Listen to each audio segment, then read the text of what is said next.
दोस्तों, वीडियो को लाइक जरूर करना। ये कहानी बहुत सुंदर है। दोस्तों, कौन सी स्त्री आपसे संबंध बनाना चाहती है और कौन सी स्त्री आपसे सच्चा प्रेम करती है और कौन सी झूठा? ये तीन बातें समझ लो, कभी धोखा नहीं खाओगे। मित्रों, हर स्त्री बदचलन नहीं होती है। कई बार आंखों देखी बात भी झूठी हो जाती है। इसलिए जल्दबाजी में कोई फैसला न करें। पहले स्थिति को समझे, फिर अपने ऊपर नियंत्रण रखें। क्योंकि कहते हैं, क्रोध में, जल्दबाजी में और भावना के आवेश में, घबराहट में कभी फैसला नहीं करना चाहिए। क्योंकि ऐसे अवसरों पर लिए गए निर्णय स्वयं के लिए ही दुखदाई होती है। मित्रों, यह कहानी आपको बताएगी कि कभी कभी आंखों देखा भी सच नहीं होता है। तो चलिए बने रहिए इस कहानी में। वीडियो की समाप्ति तक यह कहानी आपके लिए एक बहुत बड़ाढ़ा अनुभव देकर जाएगी। दर्शक बंधु, किसी नगर में एक मकरंद नाम का सेठ रहता था। सेठ बड़ा ही धनबाद था। उसकी एक गल्ले की दुकान थी। वो अपनी दुकान को बड़ी ईमानदारी से चलाता था। सेठ का काम बहुत ही साफ चौथरा था। उसके यहां किसी भी तरह का छल फरेब नहीं होता था। बहुत से अन्य दुकान वाले जो थे, वो अपने यहां गल्ले में खूब मिलावट करते थे, परंतु सेठ मकरंद कभी राशन में कोई मिलावट नहीं करता था। लेकिन दोस्तों से मकरंद लाल के आसपास वाले जो दुकान वाले थे, उनके यहां मकरंद के मुकाबले ग्राहक तो कम आते थे, परंतु फिर भी वे अच्छा मुनाफा कमा लेते थे। मगर सेठ मकरंद अपनी ईमानदारी के चलते ज्यादा लाभ नहीं ले पाता था। यह बात उसे जब कभी अंदर ही अंदर खसोटती रहती थी। सेठ मकरंद सोचता था कि अजीब जमाना आ गया है। मेहनत और ईमानदारी से चलने वाले तो सिर्फ 2 वक्त की रोटी ही कमा पाते हैं, मगर अधर्म से कमाई करने वाले दिन दुगनी रात चौगनी तरक्की करते जा रहे हैं। यदि मैं इसी रास्ते पर चलता रहा तो जीवन में कुछ खास नहीं कर पाऊंगा। मित्रों, सेठ के मन में भी लालच आ जाता है। सोचने लगा कि मुझे भी अब ज्यादा सतवादी बनने की जरूरत नहीं है। यही सोचकर सेठ ने अनाज में कंकड़ मिलाने की ठान ली। उसने एक थैले में छोटी छोटी कंकड़ भर कर रख लिए। सोचा कि इन कंकड़ों को रात में पत्नी के सो जाने पर मिला दूंगा। अगर उसके सामने मिलाऊंगा तो वो मुझे ऐसा नहीं करने देगी। नगर के लोग मुझ पर विश्वास करते हैं कि मैं एकदम साफ स्वच्छ चीजें बेचता हूं। थोड़ी बहुत मिलावट करने पर कोई मुझ पर शक भी नहीं करेगा। मित्रों, शाम को सेठ ने वो थैला छुपाकर रख दिया। सेठानी ने देख लिया कि सेठ जी आज को छुपाकर रख रहे हैं। सेठानी ने चुपके से उस थैले को खोलकर देखा तो कंकड़ देखकर वो दंग रह गई। सोचने लगी कि सेठ जी इन कंकड़ों का क्या करेंगे। इतने सारे कंकड़ सेठ जी घर में लेकर क्यों आए हैं? कहीं हमारा सेठ राशन में मिलावट तो नहीं कर रहा है? मुझे छुपकर देखना चाहिए। मित्रों, सेठानी बड्डी ही धार्मिक विचारों वाली थी। खूब भगवान की पूजा पाठ करती थी। बेईमानी का पैसा मनुष्य को गला देता है। बेईमानी का धन खाने वाले मानसिक और शारीरिक रूप से कभी सुखी नहीं रहते हैं। इसका असर उनकी औलाद पर भी पड़ता है। दूसरी बात, अगर कोई पापी है, अगर आपने उसके धन की बेईमानी कर ली तो उसका पाप धन के माध्यम से खाने वाले पर चला जाता है। बेईमानी का धन हमेशा रोग और शोक और कलेशों को बढ़ाने वाला होता है। सेठानी यह बात जानती थी। मित्रों, इधर रात का समय होता है। सेठ उन कंकड़ों को अनाज में मिलाने की फिराक में थे। सोचा कि सेठानी सोए तब मैं यह काम करूं। इधर सेठ सोने का बहाना करके अपने पलंग पर लेट जाता है, मगर वो सेठानी को दिखाने के लिए ही लेटा था। असल में तो वो जाग रहा था। उधर सेठानी भी बहाना बनाकर लेट गई कि देखें रात में सेठ जी क्या करेंगे। इस तरह से मित्रों आधी रात बीत जाती है। सेठ को विश्वास हो गया कि मेरी पत्नी सो गई। अब तो सेठ चुपचाप उठा और गले में कंकर मिलाने के लिए चल दिया। इधर सेठ की पत्नी भी धीरे से उठकर उसके पीछे पीछे चल दी। सेठ ने अपना थैला निकाला और गले में मिलने ही वाला था कि इतने में उसकी पत्नी ने हाथ पकड़ लिया। पत्नी ने पूछा, अजी ये तुम क्या कर रहे हो? पत्नी को देखकर सेठ सकपका गया। चोरी तो चोरी होती है और चोरी करने वाला एक बालक से भी, एक बच्चे से भी डर जाता है। उससे कोई उत्तर नहीं आया। सेठानी बोली, सेठ जी, ये मिलावट का धन मुझे नहीं चाहिए। चारों तरफ तुम्हारा नाम है। लोग तुम पर विश्वास करते हैं और तुम लोग में आकर के उनके साथ धोखा कर रहे हो। अरे कम से कम भगवान से तो डरो। ईमानदारी की कमाई से जीने में भला क्या कमी रह गई, जो धोखाधड़ी की सूची ऐसा करके तुम दूसरों के साथ अन्याय नहीं कर रहे, अपने बच्चों के साथ भी धोखा करोगे। किसके लिए कर रहे हो ये सब? मेरे लिए। परंतु मैंने तो कभी आपसे न तो आभूषणों की मांग की और न अच्छे कपड़ों की, न मैंने कभी आपसे अच्छा भोजन मांगा। ईश्वर का दिया सब कुछ तो है हमारे पास। फिर क्यों अपनी नीयत खराब कर रहे हो? मुझे ऐसी अमीरी नहीं चाहिए जो छल फरेब और धोखे की बुनियाद पर बनी हो। मैं तो उस ईमानदारी की गरीबी से ही बहुत खुश हूं। मेरे लिए तो वो ईमानदारी ही अनमोल हीरा है। सेठानी बोली, सेठ जी, आज आपने मेरे भरोसे को तोड़ डांट दिया है। मित्रों, अब तो सेठ अपनी पत्नी की खरी खोटी सुनकर बहुत लज्जित हुए। उसने अपने दोनों कान पकड़े और बोला कि सेठानी, मुझे माफ कर दो। अब जीवन में कभी ऐसा काम नहीं करूंगा। मुझे क्या पता था कि तू इतनी ईमानदार है। मैं ये सब तेरे लिए ही तो करने जा रहा था। खैर, अब तुम मुझे क्षमा कर दो। तुम्हारे जैसी स्त्री जिस घर में होगी, उसका पति पुत्र कभी गलत मार्ग पर जा ही नहीं सकता। अब तुम मुझे माफ कर दो। सेठानी बोली, सेठ जी, माफी मांगकर तुम मुझे पाप का भागी मत बनाओ। आप मेरे पति हो।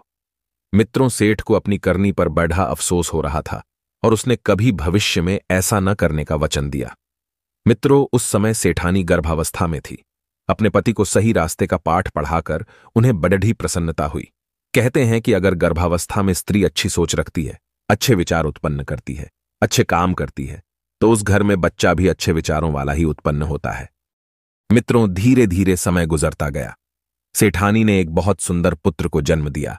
सेठ ने उसका नाम जसवंत रखा। एक सुंदर से पुत्र को पाकर दोनों पति पत्नी बहुत प्रसन्न थे। धीरे धीरे बच्चा बड्डा होने लगा। बालक के भाग्य में आगे मां का सुख नहीं लिखा था। बालक जसवंत जब 5 साल का हो जाता है तो उसकी मां मर जाती है। पत्नी का गम सेठ से बर्दाश्त नहीं हो रहा था, परंतु अपने बच्चे के पालन पोषण में उसने कोई कमी नहीं रखी थी। सेठ के रिश्तेदारों ने सेठ से दूसरा विवाह करने को भी कहा, पर अपने पुत्र को ध्यान में रखते हुए सेठ ने दूसरा विवाह करने से इनकार कर दिया। सेठ जानता था कि सौतेली मां बच्चे को वो प्यार नहीं दे पाएगी और मैं भी काम के वसीवुत होकर उसकी गलती होने पर भी उससे कुछ नहीं कह पाऊंगा। सेठ मकरंद अपने बच्चे को मां और पिता दोनों का प्यार देता था। सेठ का लड़का देखने में तो सुंदर था ही, इसके साथ साथ वह गुणवान भी था। धीरे धीरे सेठ का पुत्र जवान हो गया तो सेठ ने सोचा कि क्यों न मैं अपने बेटे का विवाह कर दूं। शादी की बात सुनकर सेठ का पुत्र जसवंत कहता है कि पिताजी, इतनी जल्दी मुझे विवाह के बंधन में मत बांधो। पहले मुझे अपने पैरों पर खड़ी डिढ़ा हो जाने दो। मैं भी अब कुछ काम धंधा कर स्वयं में सक्षम होना चाहता हूं। यदि आप मुझे आज्ञा दे तो मैं व्यापार के सिलसिले में बाहर जाऊं। सेठ ने कहा, बेटे, अब तो सब कुछ तुमको ही देखना है। यदि तुम व्यापार के लिए बाहर जाना चाहते हो तो चले जाओ, पर जाने से पहले तुम मेरी इन 5 बातों का विशेष ध्यान में रखना। पहली बात, हमेशा अपनी जुबान पर कंट्रोल रखना। उतना ही बोलना जितने की आवश्यकता हो। अधिक बोलने से मनुष्य की बुद्धिमानी सिद्ध नहीं होती, बल्कि उसके मुंह से कुछ ऐसी बातें निकल जाती हैं जिनसे व्यर्थ का वाद विवाद खड़ीढ़ा हो सकता है, अनचाही मुसीबत आ सकती है। दूसरी बात, हमारी बेटा, ये याद रखना, रास्ते में तुम्हें एक से बढ़कर एक सुंदर खुशबूदार फूल मिलेंगे। उनकी सुगंध पाकर तुम भंवरा बनकर उनका रस मत लेने लग जाना। तीसरी सीख हमारी यह है कि तुम किसी को धोखा मत देना। चौथी सीख यह है कि कहते हैं उबदड खाबड्ड स्थान पर पारस मिल जाता है, अगर मिल जाए तो उसे छोड़ डाकर मत आना। और 5वीं सीख बहुत ही महत्वपूर्ण है, अगर विष के अंदर अमृत पड़ रहा हो तो निसंकोच पी लेना। अगर कीचड़ में रतन पड़ा दिखाई दे जाए तो उसे बिना घृणा निकाल लेना। अगर नीच से नीच आदमी से भी कुछ सीखने को मिले तो उस ज्ञान को ग्रहण कर लेना। अगर बुरे परिवार से भी, दुष्ट परिवार से भी स्त्री रतन की प्राप्ति होती हो तो उस रतन को अपने साथ ले आना। मित्रों, ये 5 बातें बताकर सेठ मकरंद ने अपने बेटे जसवंत को व्यापार करने के लिए बाहर भेज दिया। पुराने समय में लोग अधिकतर पैदल ही सफर करते थे। ये दुनिया अच्छे बुरे लोगों से भरी पड़ी डिढ़ी है। घर से निकलने के बाद आपको अच्छे लोग भी मिलते हैं और बुरे लोग भी।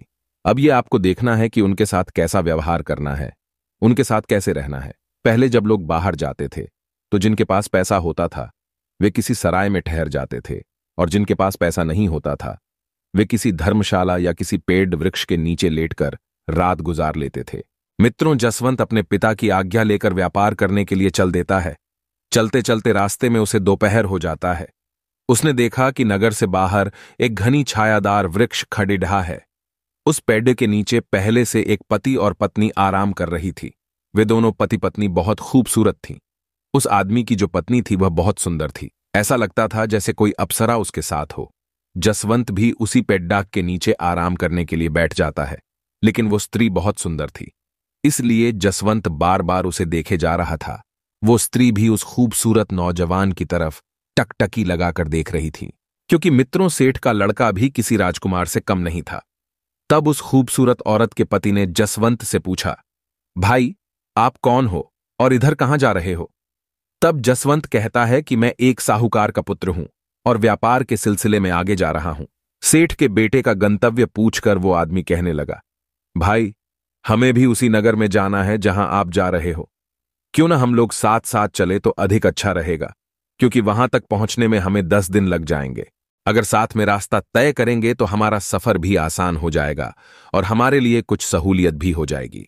उस औरत के पति की बात सुनकर जसवंत खुश हो जाता है, क्योंकि वो तो यही चाहता था।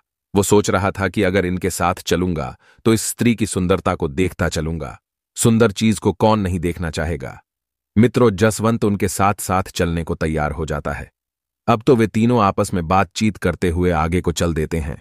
दर्शक बंधुओं, वह स्त्री सुंदर होने के साथ साथ बहुत मजाकिया भी थी। उसने तुरंत जसवंत से देवर भाभी का रिश्ता जोड़ लिया। उस औरत ने पूछा, देवर जी, आपकी शादी अभी हुई है कि नहीं? जसवंत ने कहा, भाभी जी, अभी तो मैं कुंवारा हूं।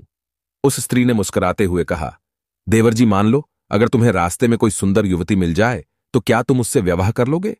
जसवंत ने जवाब दिया, नहीं भाभी, मैं ऐसा नहीं करूंगा। वो स्त्री बोली, देवर जी, भला मिठाई किसे अच्छी नहीं लगती, और स्त्री तो वैसे भी किसी रस मलाई से कम नहीं होती है। एक बार इसका स्वाद लग गया तो कभी नहीं कहोगे कि मैं विवाह नहीं करूंगा। मित्रों, वो स्त्री देवर देवर कहकर जसवंत से हंसी मजाक करती हुई चली जा रही थी। वो कभी मुस्कुराती थी। उसकी मीठी मीठी बातें करना, उसका मुस्कुराना, उसका हंसी मजाक करना जसवंत को बहुत अच्छा लग रहा था। लेकिन वो मन में यह भी सोच रहा था कि यह स्त्री कैसी है जो अपने पति के सामने मुझसे इस तरह की बातें कर रही है। पर जो भी हो, उस स्त्री के साथ चलना और उसकी हंसी मजाक भरी बातें सुनना बहुत अच्छा लग रहा था। हंसी दिल्लगी करते हुए वे चले जा रहे थे।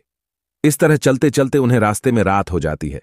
उन्होंने एक जगह ठहरने का निश्चय किया और किसी साफ शुद्ध स्थान को देखकर वहीं ठहर जाते हैं। तीनों ने मिलकर भोजन किया और खा पीकर आराम से सोने की तैयारी करने लगते हैं।